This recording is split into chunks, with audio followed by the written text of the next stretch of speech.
Hello, I'm retired Battalion Chief Larry Cockman from the Greensboro, North Carolina Fire Department History Book Committee.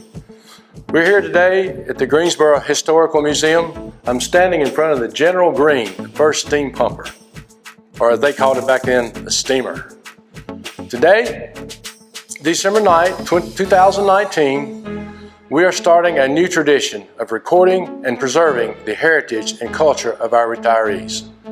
Our retirees have contributed so much to the success of our great fire department. Their stories retire with them and are sometimes gone forever when they pass away. They will share their emergency calls that will always be a part of their memories forever. So sit back and listen as they carry us through their journey in the Greensboro Fire Department. Okay, it's William Thomas Braswell. Everybody called me Tommy. I'm 56 years old, and I retired as a captain on the Greensboro Fire Department. I was born in Greensboro, but when I was 2 or 3 years old, I was moved to Brown Summit, where I was raised. Yes, my father was a Greensboro firefighter. I called him last night to give me a little bit of history behind him. I always knew he was, but he was hired in about 62 or 63, just before or the same time I was born. He was stationed at Station 3 on Vine Street, which is now Yanceyville. And he was hired with that group of firefighters that they came on the line for several months before they got a group of people together to run actually a fire academy. And he was on the line for Engine 3 for about 3 months, and he went into the fire academy and they was doing a boot slide when it was pouring down rain. And he lost his boot lost his grip, and as he slid down, he reached up and grabbed the rope and tried to catch himself, and it ripped all his tendons off his shoulder. Moonwire called him in the office and asked him if he thought if he was to go down in a fire, if he thought he could pull him out at that point in time, and Dad said no, so he was released. Larry Braswell. I graduated high school in '82. I went to work at Fire District 13. I was also a volunteer there. I was one of the first part-time paid employees they had in about 1983. I was making $3.10 an hour. I was at one of their outlying stations by myself. We had 3 stations. They had the main station on Lee's Chapel and the other 2 stations. We were out on the outlying stations by ourselves. I was also attending GTCC, working on my fire science degree. I tried and get into the military. I wanted to go into firefighting. The Air Force had a weight limit and a height limit. I didn't meet neither one of those. The Army said there was no height or weight limit. So when I went to APs in Charlotte for my physical to get my papers to go to boot camp, they told me I didn't weigh enough. I was off by 5 pounds. And they told me that, I asked if I could gain the 5 pounds over the next 3 months until I graduated high school, and they said, well, if you do that and don't gain the weight, we'll put you anywhere we want you to. So I went back home, continued college. Somebody called me in the ranking up in the Army and told me they had got my name approved for the next firefighting school. And I asked about the weight, and they said, well, we knew how serious you was wanting the firefighting school. We decided to go ahead and accept you, even though you had not gained the 5 pounds. He said, but there's one exception. And I said, what is that? And it was like at 3:30 in the afternoon. He said, how close are you to a bus station? And I lived in Brown Summit. And I said, probably 30, 45 minutes. He said, you got 10 minutes to leave the house to be on the last bus going to boot camp to get you into firefighting school. So I said, well, you know, I says, you're calling me at 3:30. You want me to leave for 8 to 10 weeks and not even say goodbye to my family. And he said, well, that's about what it amounts to me. I said, I'll tell you what, I said, thank you for your information. I'm going to stay home and see if I can do something local. I always wanted to be a firefighter. And the reason I think I knew that was my daddy was, when we moved to Brown Summit, my daddy was a volunteer firefighter for 30 years, Fire District 13 also. And we didn't live but maybe a half a mile from the fire station. So when I was age enough to ride my own bicycle and leave home, ride the bicycle away from home, I'd always go to the fire station and hang out up there and got to know those guys. And then when I turned 15 and a half, I got into their associate program. And when I turned the associate program, I was not allowed to ride any fire trucks or anything like that. I couldn't go on any fire calls. But I did was, when I turned 18, I was able to start riding fire trucks. So the day I was 18, I was then taking written test for Fire District 13. Now, to go back a little earlier, when my daddy was keeping me and they would get a fire call at Fire District 13, he would take me in the car seat and set me out on the hood of the truck while he was standing there pumping it. Because we lived so close to the fire station, he usually was always a driver. And at that point in time, the motors were out front and they had the longer noses on them, and he'd take me in the car seat and set me on the hood of the fire truck while he was pumping the engine. Well, it took me 6 times. I was hired after the 6th try. I tried right out of high school in '82, did not get hired to '88. You had the physical abilities test. You had to pick several sections of 2.5 up, set in the back of a pickup truck. You had to take it out. You had pull-ups you had to do, push-ups, set-ups.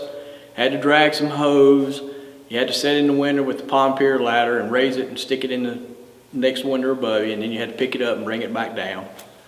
Then it was kind of just a waiting game, and the captains used to go out and do all the background checks, and they would go to your high school. They talked to your teachers you had in high school, what kind of guy you were. One of the captains was out doing in my neighborhood that I was actually living in. He come to my house, and I seen who it was. I was there. Used to work for Insurance Service Office, ISO. And I seen what he did. When he pulled in the driveway, he got out and had a uniform on, Class A uniform. He walks up and knocks on my door, and I tell him to come in. And he says, I'd like to know about William T. Braswell. We're looking at him about hiring him on the fire department. And I said, well, what do you need to know about him? And he said, I just want to know what kind of guy he is. And I told the captain, I said, he's probably one of the most wonderful guys you ever meet. He's outgoing, he likes helping people. And we went on for probably 30 minutes. And finally I asked him, I just couldn't do it no more. I asked him, I said, do you really realize where you're at? He says, I'm across the street from Mr. Braswell's house. And I said, no, sir. I said, you're sitting in his living room. Starting salary was $15,800. My take-home pay was less than $800 a month after taxes and, of course, your 457 and all that other stuff. My training class consisted of 25 people. 2 of those were with Reedsville Fire Department, and one of those from Reedsville he is the chief of Reedsville Fire Department now, and it has been for several years. Had my very best friend, David Brame, David Garrett, Pat Henley, Tommy Brown, T-Bone Brown, Ed Smithy, Don Alva Smith, and by the way, I think me and Paul Brooks is the only one that still calls him Don Alva Smith. Everybody else calls him Don or Don Smith. Had Gary Brown, which he went out on disability. Lee Penry, I think he ended up quitting later on. Had a couple guys who did not finish the class. There's only 4 of us left working. This has not retired. It's still left on the fire department. Well, it's always on Fridays we had entertainment day.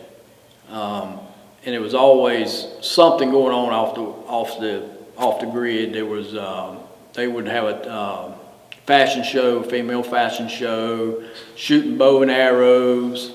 There was a lot of stuff going on during training on the Fridays when we wasn't outside washing the public's cars, because on Fridays we washed all the chief's cars, and we were between the garage and Station 1 doing it. Well, any public would drive by, they thought it was a car wash, so our captains would say, yeah, y'all come on back in and we'll we'll wash your car for you. There was,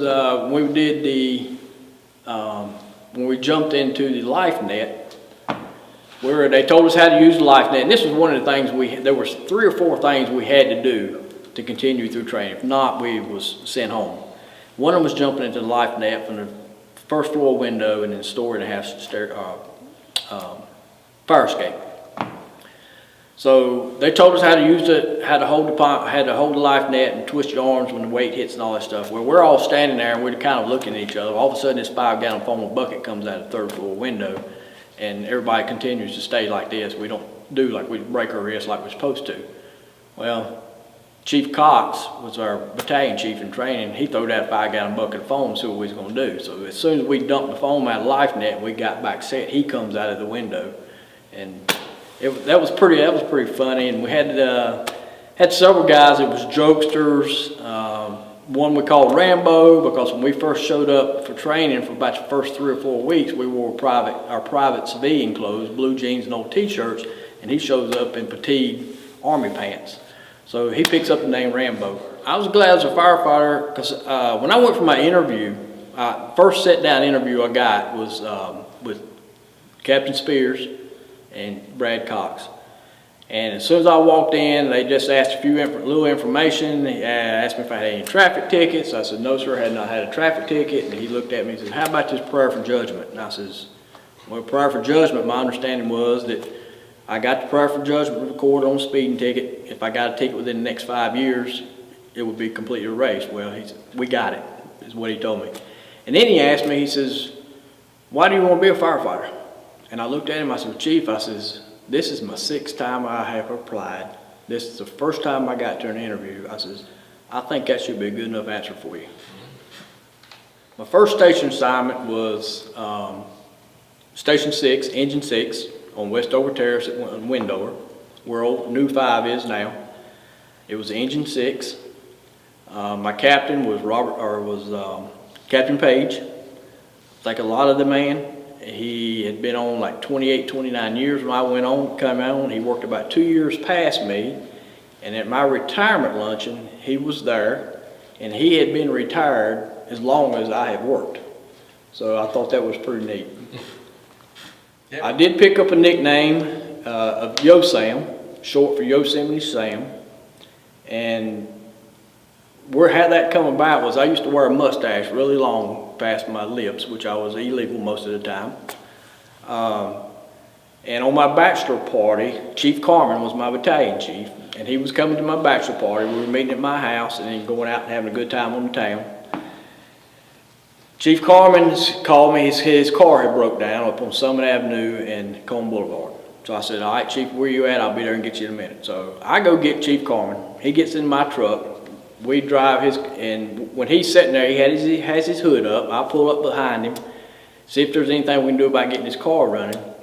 Well, these 2 little teenagers drove up behind my truck, started blowing the horn and hollering and screaming and get out of the way and all this, that, and the other. And Chief Carmen, he hollers back at them. So we close the hood, he gets in my truck, and I laid my gun. I had a pistol in my seat. I laid up on the dash. He said, Braswell, he said, that's what I'm talking about. He said, I ain't got to worry about nothing going around with you. Well, the next day, the next shift, he tells Gary Church, and from then on, he started saying, Yosemite Sam, carrying around his side pistols, hollering hee-haw, because I had the mustache. Yes, the union was active. I was not a union member. I did get promoted. When I got promoted to FBO, or Fire Equipment Operator, in 1995, I was assigned to a union station. And a lot of you guys don't remember what the union stations were. It was Station 12 and Station 20. And the reason the union was representative there, because there was the union was arguing back and forth with the government or city or something about the 15 minutes having to be at work at 7:45 instead of 8 o'clock. So I was stationed at a station. I had to be there at 7:45 and nobody else had to be there until 8 a.m. So I was not an active member. I did go to a couple meetings. At that point in time, I didn't like what was going on. So I just never joined. I am an active union member now, though, and have been for probably 20, 25 years. My crew's cooked and we ate together. That's one of the things later on I would mention in what I would pass on to young firefighters. That's where you have the most fun, in my opinion, is during mealtime. at the fire stations, because all the other part of the days, you're either doing some type of training, you're riding medical calls or fire calls, and that's, to me, that was the most fun part of the day. It was sitting at the meal table. There was all kinds of jokes or something going on. I was not that great a cook. I got everybody by, as well was my motto. I'll get you until 8 o'clock in the morning. And I hope you like what I'm fixing, because I don't go around and ask each individual person what you like. And I'm the same way. If you cooked something that I didn't like, I just didn't eat it, but I paid. We didn't ride medical calls when I first come on the fire department. So assigned to Engine 6, my first fire was a fire alarm at National Bank on Elm Eugene Street. I don't remember the particulars about it, but it was a fire alarm. When I went to Station 6, Chief Carmen and Chief Maintenance, who I had later on, I wasn't on but probably 3 or 4 months. And if we was riding 4 people, they would send me over to Station 7 and ride Squad 7. And I would ride the 3rd man over to Squad 7. One of the chiefs would call me and says, Tom, sometime after dinner, he said, run over to Station 7 and ride over there the rest of the night. And that's where I got my taste first riding medical calls. Because on the engines, we didn't ride them until several years later when the squads were starting to get phased out.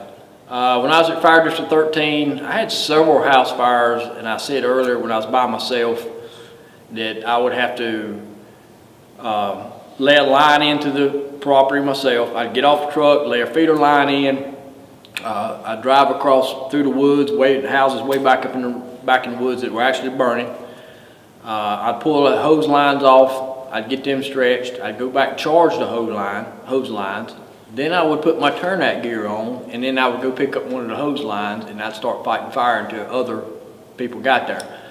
Now, a volunteer department, you were having to rely on mostly guys who was off or who wasn't at work, especially during the day. And a lot of the time it was farmers. So you were probably there by yourself 30, 45 minutes before anything ever happened. I was also, along my time when I was at Fire District 13, I was on the GASP dive team. I actually started the GASP dive team. Me and Wayne Schofield, who is deceased now, we had a car in Lake Jeanette, and it was at nighttime, probably 1 or 2 o'clock in the morning. I was the first one there. Jerry Phillips was there. He was on another truck. I tied a rope off to myself, and I went looking for the car in the water. It was submerged. I found the car, but I couldn't go under the water because the gas and the oils was burning my eyes. So I kind of held the car to where, I didn't hold the car, but I stayed where the car was at. I think I was up on the roof of the car. The police department had a dive team, but they were basically recovery of weapons and stuff like that for crimes. So when we made the phone call to them, they had to go to downtown, the police station, get their van that had their dive stuff, get their divers together. They come back and they would basically hook the cars up to a tow truck, and they would pull the cars out, and the victim was still sitting in the seat. Well, later that night, I mentioned to Wayne Schofield. I said, this county really needs a dive team. And this was back like in 1983. So we kind of got it, me and him put our heads together and we got it started. And in 1984, there was about 15 of us that became certified divers. All the monies that we spent come out of our own pockets. We used to dive in golf ponds to raise money by getting golf balls, and we had bought an old wash machine that we could hook a hose pipe up to, and we'd wash the golf balls, and we'd sell them back to the golf course for probably anywhere from 3 cents to a nickel a piece. And that's how we raised money to pay for our air. We had a little girl, Abigail Bly, that went missing, and there was a big, large creek behind her house, and we searched for 3 days for her. And we had all these people calling in, telling, I've had this vision, this is where this little girl is, you need to go check this out. And I mean, there was a numerous amount of phone calls. They had a palm reader, and I would have never believed this before, but they had a palm reader, and the girl was autistic. She was about 7 or 8 years old, and the palm reader said autistic children are drawn to water. We knew she was drunk. We felt like she was in the creek.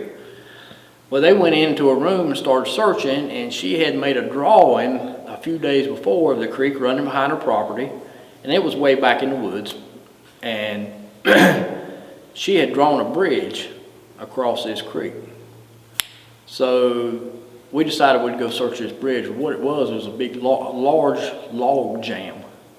So we searched that log jam very hard and vigorously, and that's where we found her at. Some of the fires I was on Guilford Builders twice. Okay. I was on the Ireland House fire, which was a balloon structure that every wall we opened up was on fire. Braswell was off of Nightmare Road, and this is kind of an amazing story. When I was with Fire District 13, I'm not sure if I was actually an employee for Greensboro at the time. Me and David Brame was visiting his mom at San Souci Apartments at Cone and Church Street, and a structure fire came out on Braswell, which was in the county at the time, and that was off Nightmare Road. When we come out of San Souci Apartments, we could see the column of smoke in the sky. Well, we did not have any turnout gear with us, so we went straight there. And as we pulled up, there was a neighbor pulling the man of the house out of the window, out of a bedroom window, and the siding was just melting and running down. Didn't see any fire at the time, it was just heavy smoke and the siding running off the side of the house. Well, when they get him drug out, I run up to him and ask him, I said, is there anybody else in the house? And he says, my baby's in a crib in the front living room. So I went on the front porch, opened the front door, smoke, zero visibility, smoke and heat down to the floor. I shut the door back. Our chief is arriving at the time, and at that time the chiefs in the county wore white. So I grabbed his coat, I grabbed his helmet, and I grabbed his air pack out of the back of his van, and about that, our chief's car, and about that time the first engine pulls up. Well, I needed turnout pants and boots.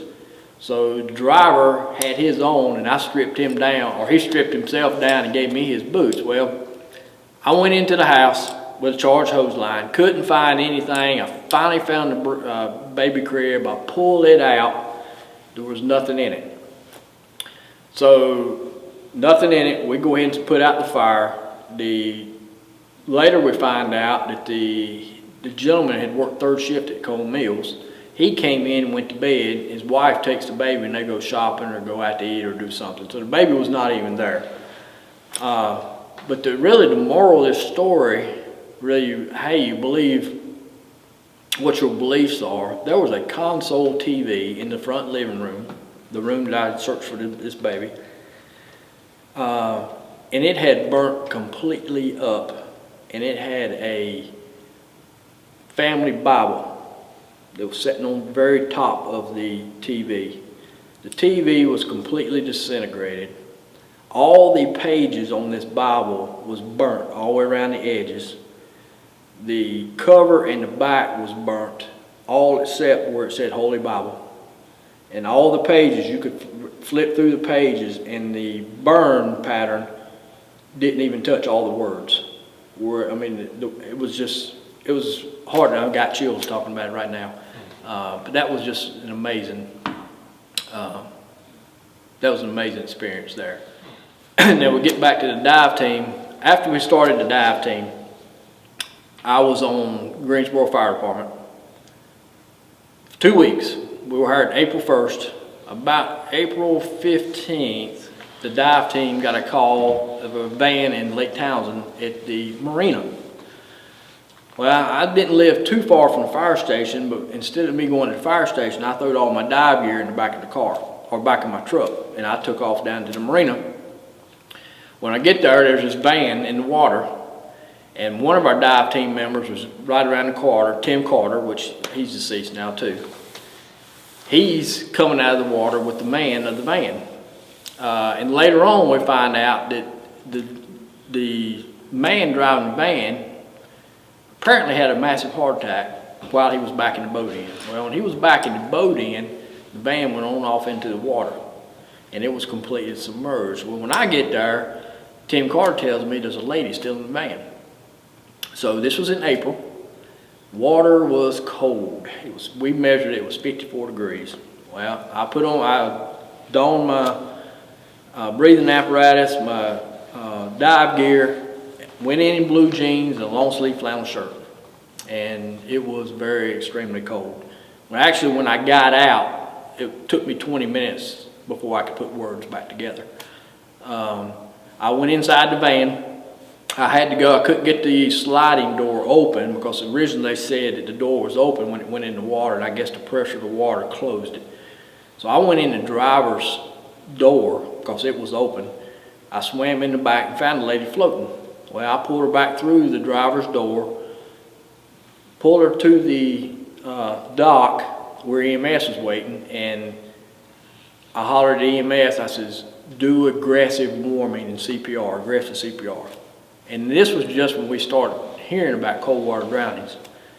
Well, she lived. She was 58 years old, 58 or 59 years old. It's the first cold water drowning in the state of North Carolina, and it was the oldest cold water drowning in the United States. And I don't know how long she lived. I didn't stay in contact. I wish now that I did. Didn't stay in contact, but I think she lived several years after that. Whether she had any damage, brain damage or not, I don't know. I was also, the fires that I was on, one of the major fires I was on, Eastern Guilford.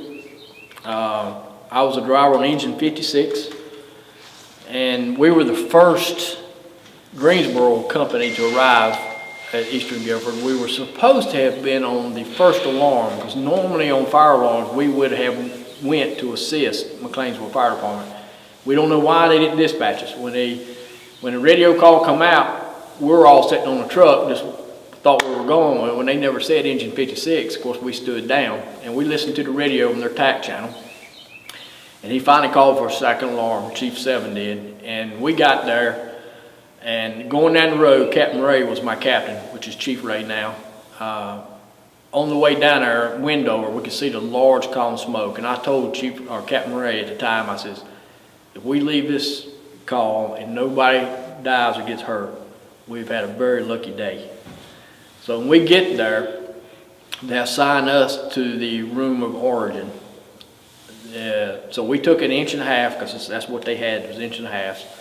We took an inch and a half in the back stairwell.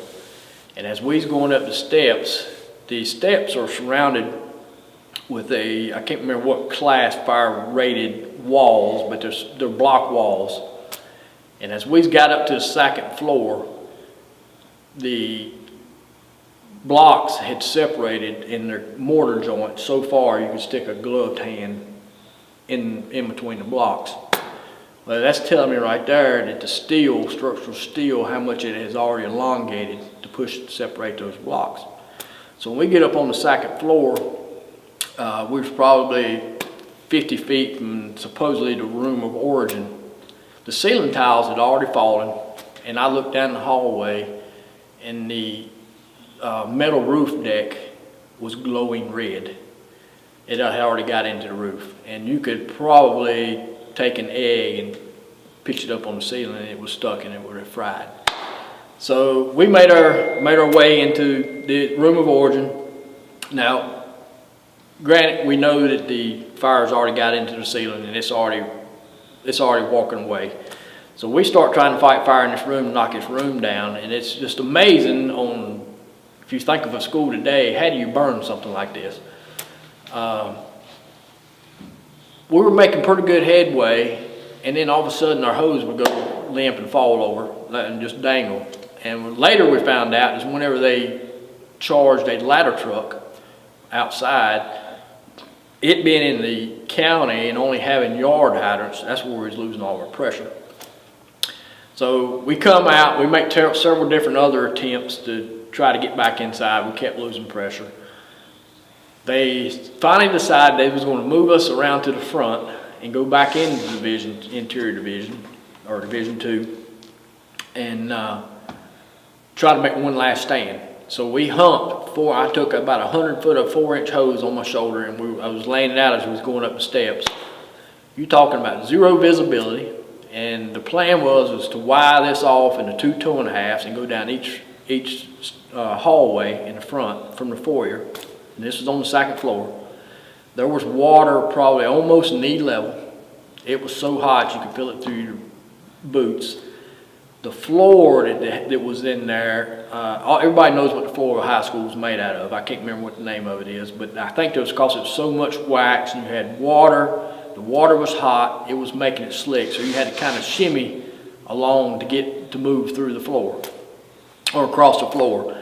Every door, the teachers had locked all the doors when they came out, because I think that's what their protocol is. So we had to force all the doors. We got all the hose lines laid out, and we're talking zero visibility, working with flashlights. Water dripping off your head. You see fire drip every once in a while. They charged the hose line. You could hear it coming up the steps, and when it charged, it just took your feet out from under you, and you was on your back because that's how slick the floor was. So anyway, we fought fire there and fought fire hard as we could. And that was one time I didn't think I was coming out. I looked at Captain Ray. I says, we kept hearing something. We thought it was the building collapsing. And I told Captain Ray, I said, we're going to have to find us another way out of here. So they finally called for evacuation or to get out of the building.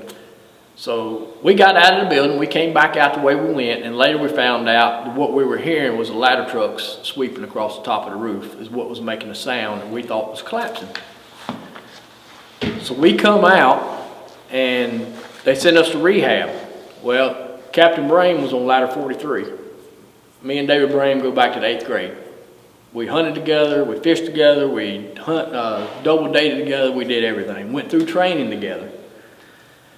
And it was the lowest thing, hardest hit me. I came out, he was standing there getting ready to go with his crew. And he says, what did y'all get accomplished? And I told him where we went, where the hose lines was laid out, what we were trying to do. He says, okay. I turn and go to rehab.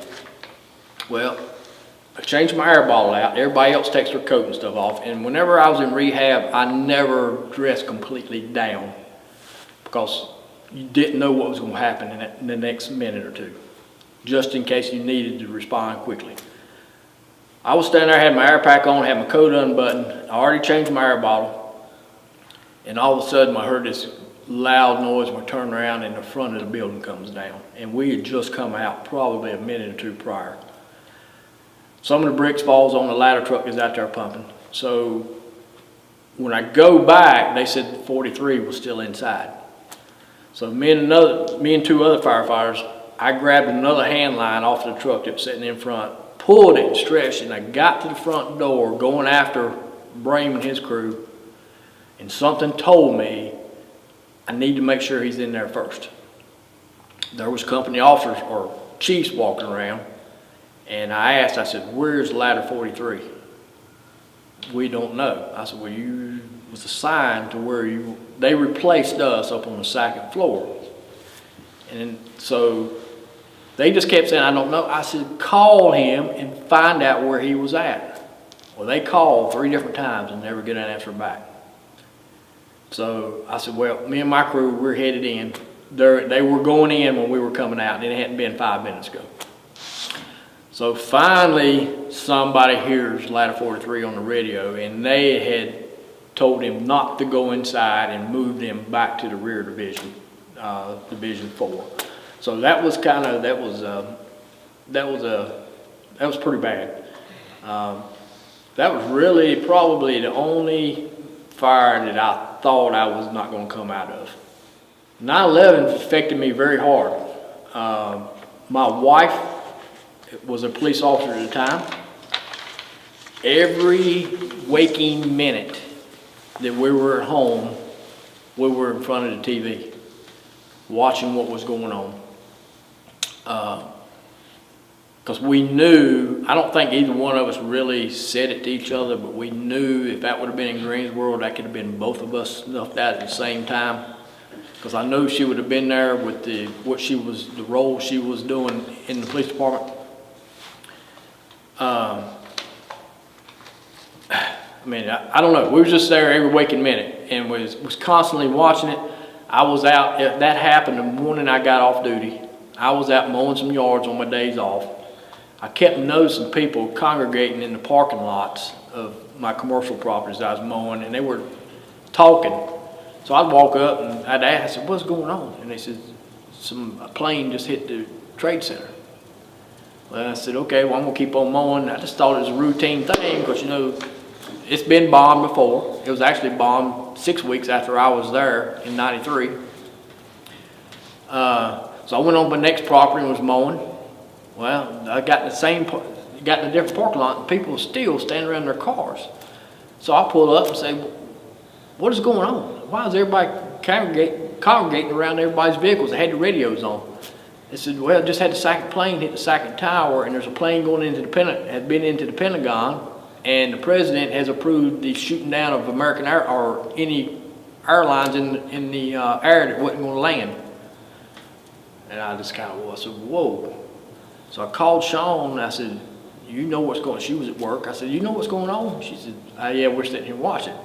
So I said, I got to go home. I said, I can't continue working. So I get part of the way, I get about halfway home, and I says, you know, I got to see what's going on. So I pulled in, I think it's H.H. Gregg out on Wendover, which is an appliance store, and they had all their TVs on in the back. So I stood there probably an hour and a half watching all the news channels they had. And then finally I got in the truck and went home, and from then on, me and the wife stayed there. And in February, right after 9/11, me and my wife went to New York, and we were very fortunate that we got to go down. There was a family viewing, and then there was a public viewing platforms that they had built. Well, we got to go onto the family viewing because we were firefighters and police officers. And that afternoon, as we was walking around Manhattan, they had this, it's unbelievable how much territory they had blocked off down there. We walked up to a police officer, and I told him, I said, me and my wife's on the job in North Carolina. I said, can we get any closer? He says, yeah. So he gives us a hard hat, and he takes us down and gives us a tour of the pit. And then he takes us over to 1010 House, which is a fire station right next door that it collapsed on. They was using that as a staging area. So he took us up onto the roof, and we got to look. And then later on that night, we got back to the hotel, and we were staying up around Times Square. And that night, about midnight, I told Sean, I said, I got to go back down to Ground Zero. I said, something is pulling me back. She said, we've been down there all day. She said, I just can't go back. I got on the subway and went by myself, and probably stayed almost daylight, talking to the police officers that was at the family and police and firefighter viewing area, and then this little boy come walking up and lost his dad. Talked to them, and of course I had taken patches and pins and that kind of stuff to give out. One of the police officers actually gave me a pin to give to my wife that they gave them if they were at Ground Zero on 9/11. He took it off his shirt and gave it to me and told me to give it to my wife. Any mentors that helped me out on the fire department?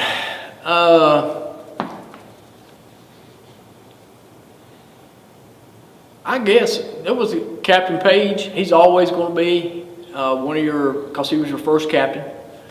I think your first training officers you have would be Chief Brooks or Captain Brooks and Captain Spears. Captain Spears actually hired me when I got interviewed. He promoted me to FEO, and he promoted me to captain. So that was pretty neat. And to tell you a quick story about making captain, I was on the captain's list.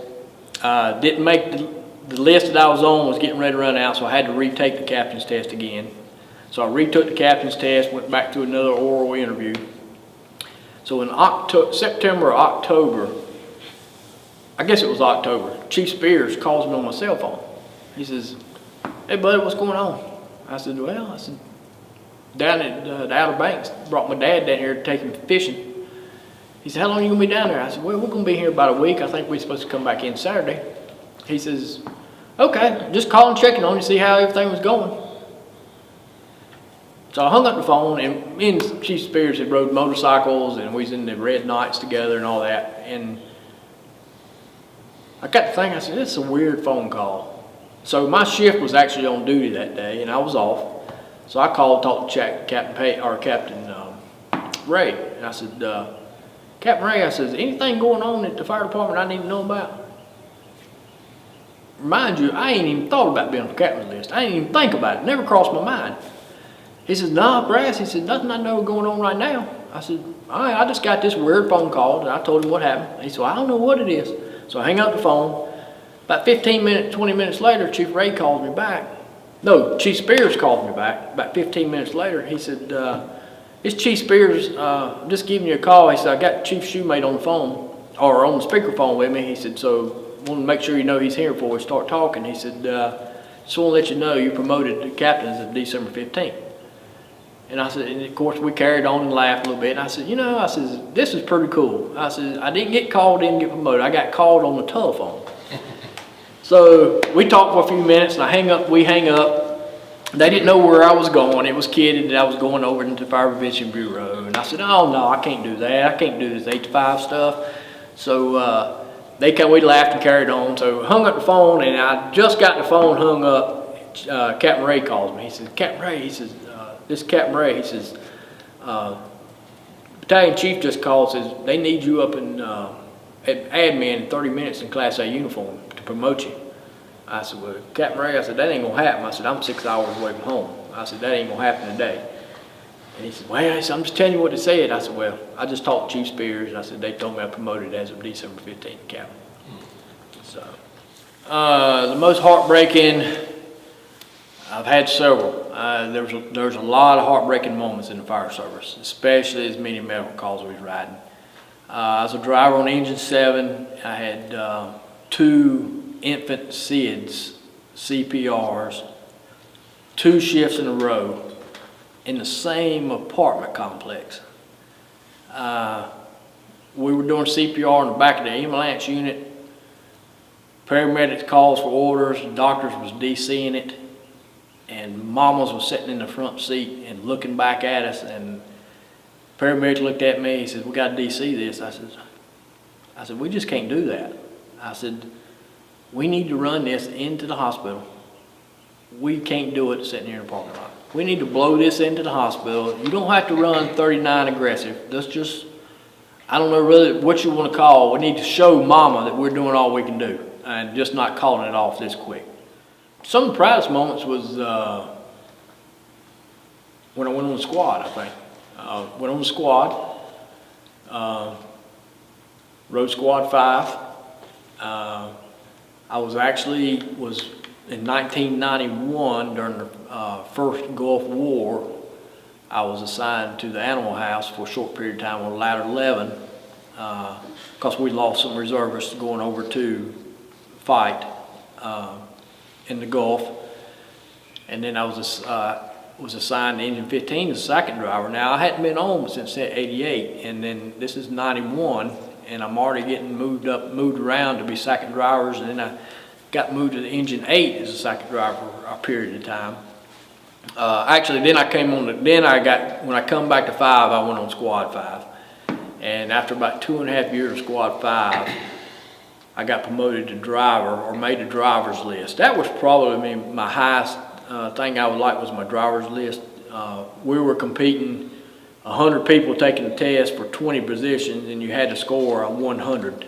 You was not taking the 94, 95, and 96. You had to make a perfect 100, and it got down to there was only 9 of us that made it.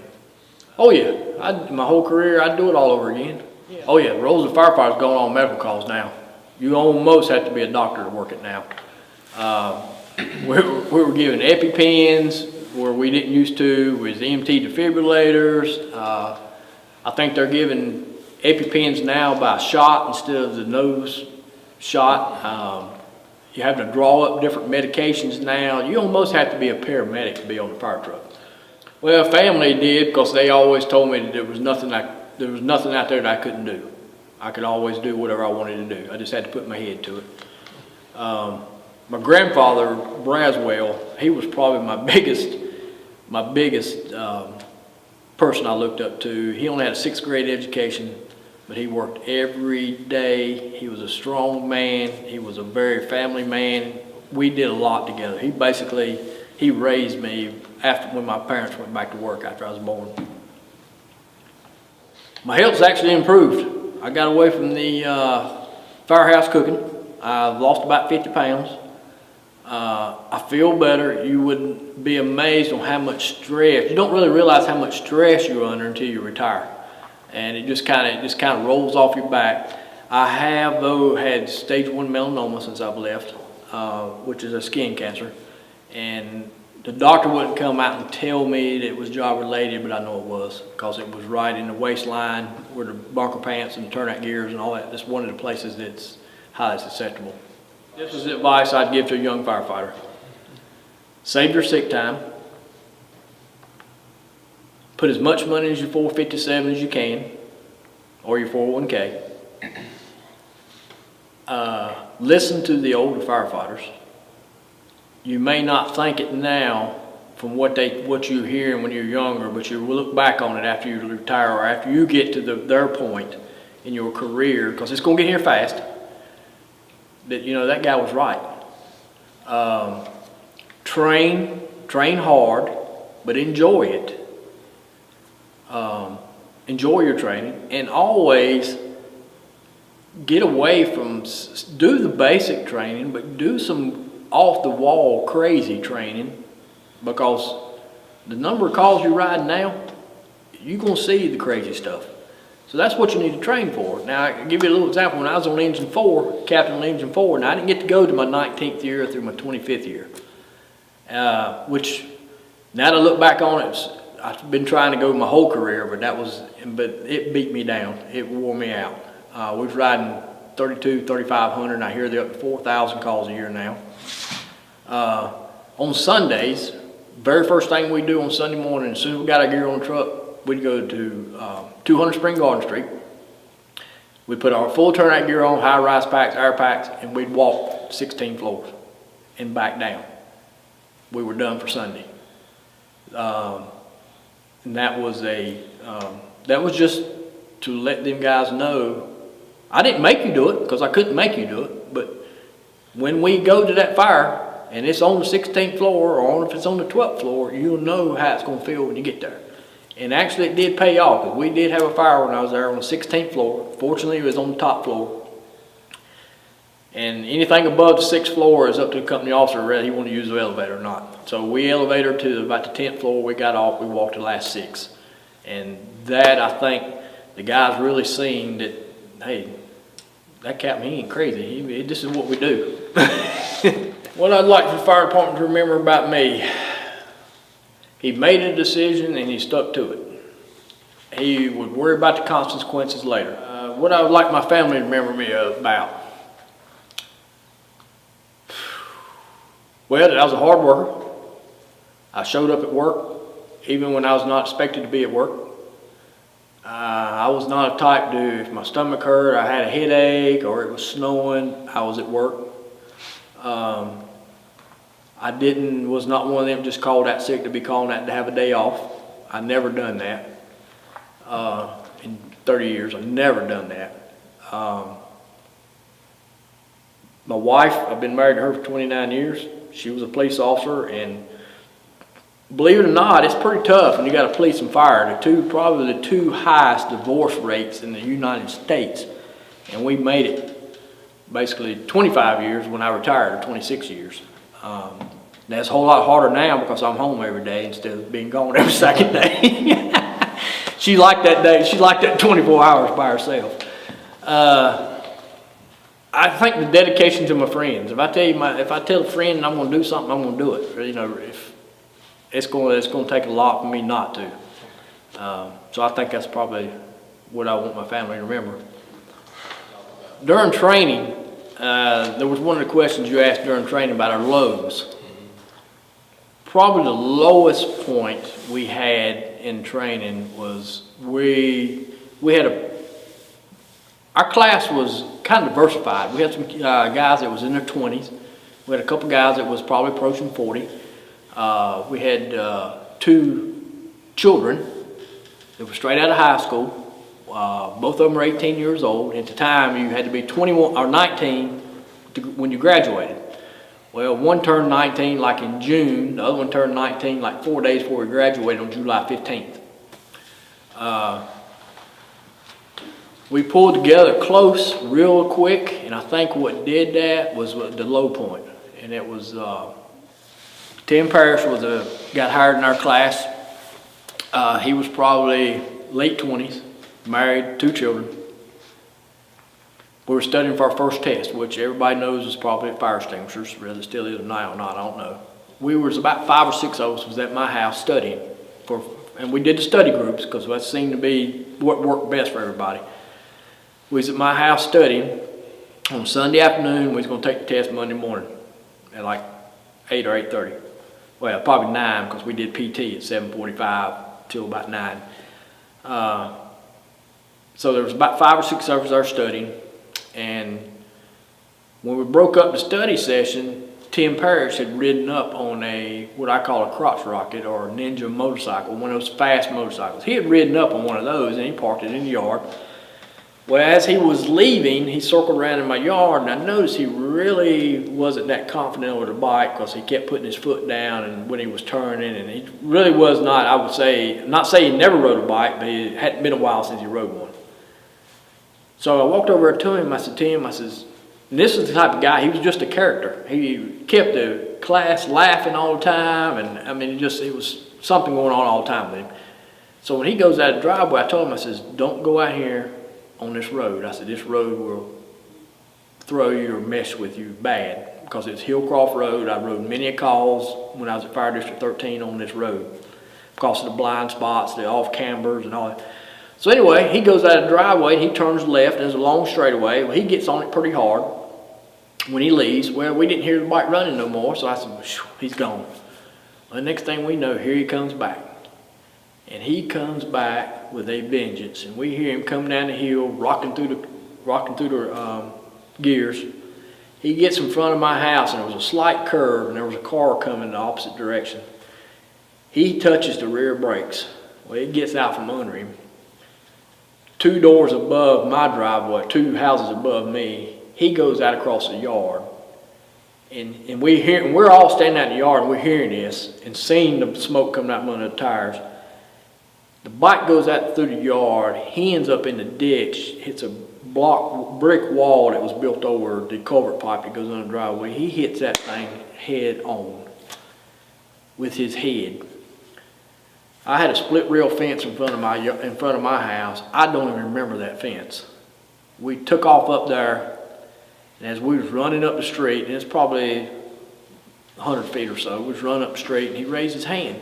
Well, the first thing I popped in my mind, heck, he's going to jump up and he's going to laugh this off and all this. And we get up there, he's agonal breathing, gurgling, helmet's busted all to pieces. He quit breathing, so we had to remove the helmet, and me and 3 classmates performed CPR on him. It was 3 of us who already had our certifications before we come on the fire department.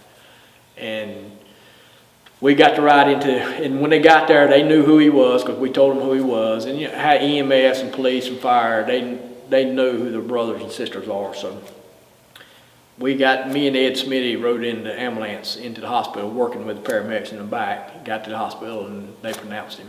But you know, the next morning at 7:45 on Monday morning, we were all standing in line.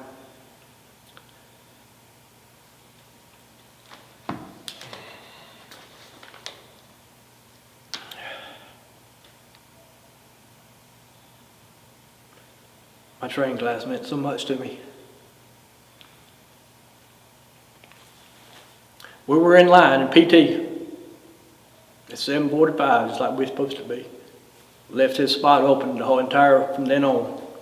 We done our PT, got dressed, went into the classroom. Chief Brooks come in, he said, or Captain Brooks come in, he says, what you guys want to do? Y'all want to take the test or you want to take it tomorrow? We all said, let's do it now.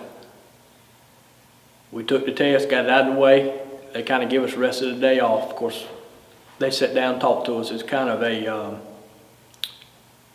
post-incident analysis, stress debriefing, I think is what you'd call it now. Yeah. They sat with us out on the drill ground, not inside, out on the drill ground, and sat down. We talked. They got us uniforms because we didn't have Class B uniforms. They got us Class B uniforms ordered so we could participate in the funeral. So we did that. Another low point in the class was in the smoke lab. It was during fire extinguisher week, and they had, of course, we all know there was pits in the basement of the smoke lab, and they'd light it with diesel fuel, and we'd have to go take turns putting it out. All the windows was closed. We had no air packs on, nothing. So we go in the cellar entrance on, I guess it would be the east side of the church, east side of the building. We all go down, and Chief Brooks and, or I keep calling him Chief Brooks, but Captain Brooks and Captain Spears told us, go down, put the wall on your left, follow the wall around, and when we tell you to stop, you stop. And once we get everybody in. So they go in, they shut the doors, they start lighting fires. Well, everybody takes turn with a dry powder extinguisher going, putting the fire out. So we do this. We were doing it probably for 4 or 5 guys that went. Well, one guy had come up and he had hit the fire somehow or another. It blowed the fuel and the fire and everything out of the pit. Well, it went over there in some old turnout coats and turnout boots that was old, and all that caught fire. Well, they told us, keep your hand on the left-hand wall, exit the building. Now no air packs, zero visibility. So where everybody starts moving to the left, well, when the group over here gets to all this turnout gear and these boots that are burning, they decide they're gonna put the wall on the right-hand side and shift and go back the other way. Well, when they shifted and went like a search going back the other direction, we all balled up on the, I guess it would be the west side of the drill smoke lab. When we all balled up, we didn't know it, but there was a set of steps right there that comes out onto the first floor on the Church Street side. Well, we didn't know that because we'd never been in the smoke lab before. So we're all balled up. Well, now we're all trapped in here and can't go nowhere. Nobody knows where to go. And really there wasn't a panic at the time. We did have one guy running around and hollering, help me, help me, help me. Well, he eventually resigned not long after that. But it come to the point that Spears and Brooks says, they hollered, everybody get out now. We didn't know where to go. So we're in the smoke lab, and this is going on now for 10, 15 minutes. We're down on the floor, breathing as close as we can to the floor. We had our gloves covered, our nose and everything. Craig Smith, somehow or another, he found that exit, and he got to the top of the steps, and he started hollering. And then we started hollering, and as he was hollering, come to my boys, come to my boys, come to my boys. We all got up the steps and got out of the smoke lab. Spears had already went out. I think Engine 9 was on the drill ground. He had grabbed them and all their air packs. He had put one on himself and was coming back in to get us. So he got back in, got us to the door, got us up the steps. When we all come out, admin from Station 1, all the chiefs was coming across the parking lot. They almost killed the whole class almost died right there. The whole class. And I think since then, I think that was the last time they did the smoke lab without any kind of ventilation, I think they may still do it, but with windows on, but I think they probably do it with air packs now too. But that was probably the highs of training was 5 o'clock every afternoon. You made it through the day and was able to go home. We hope you enjoyed watching these documentaries. It was our goal to share and preserve the memories of our retired Greensboro firefighters. It is our desire that these documentaries will inspire future generations to continue the brotherhood, sisterhood, and camaraderie while always striving for excellence in their careers. While fire apparatus, equipment, and technology have improved, several things will always remain the same. The courage and bravery it takes to mitigate natural and man-made disasters will always be a part of the job. Although our retirees are no longer a physical part of the GFD world, a giant piece of each retiree's memories have been shared with you today. These memories will be in their hearts and minds forever. A special thank you goes out to Captain Harold Haney for his many long hours of recording and editing. Thank you, Harold. A job well done.